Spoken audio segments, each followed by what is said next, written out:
The ECB in Frankfurt. The bank is becoming ever more powerful and its responsibilities are growing steadily.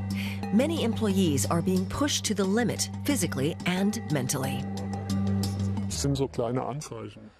There are these little signs. You feel exhausted, literally burned out. And you think, oh, I need a lengthy break. Or suddenly, you find yourself crying for no apparent reason. This employee suffered serious depression or burnout. He spent 6 weeks at a clinic. He's worked for the ECB for 16 years as an organizational analyst. He doesn't want to be identified for fear of being stigmatized. It was the constant demands that triggered it. Demands that I placed on myself, the demands of the job. And there was no support. There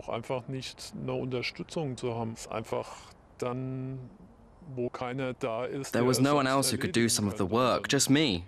So I said, okay, then I'll do it. Many at the European Central Bank complain of similar problems.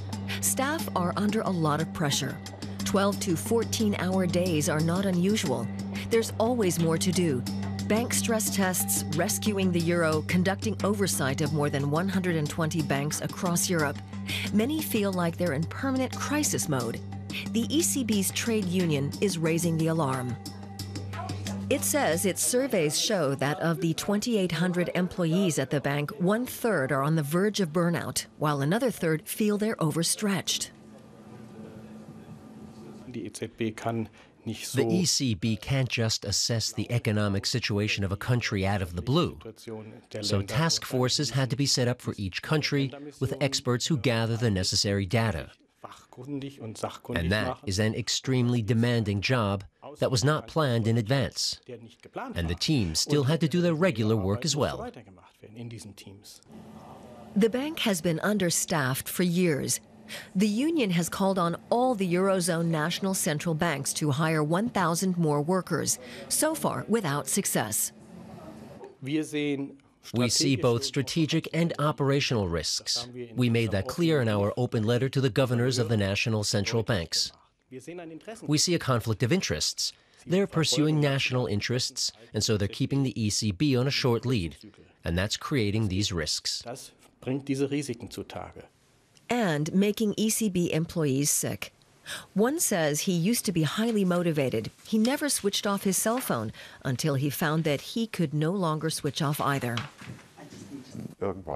I fell apart. I woke up in the middle of the night, bathed in sweat. I had panic attacks. He's also unwilling to be identified.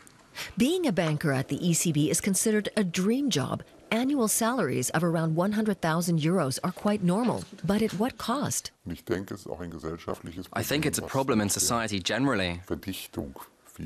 Work processes are being merged together. The flow of information is increasing. I think we have to take in, sort, and process a lot more information today in a lot shorter time. And that's a stress factor that shouldn't be underestimated. So companies generally should not belittle the risks. The union says things could get so bad the bank won't be able to function. Burnout at the ECB was previously a taboo subject, but now the bank is addressing the issue. We're setting up a hotline where employees who may need help can get in contact anonymously. And we will address this issue specifically in the regular employee survey that is due to go out again in a few weeks. We'll try to better deal with any discontent and identify the exact causes.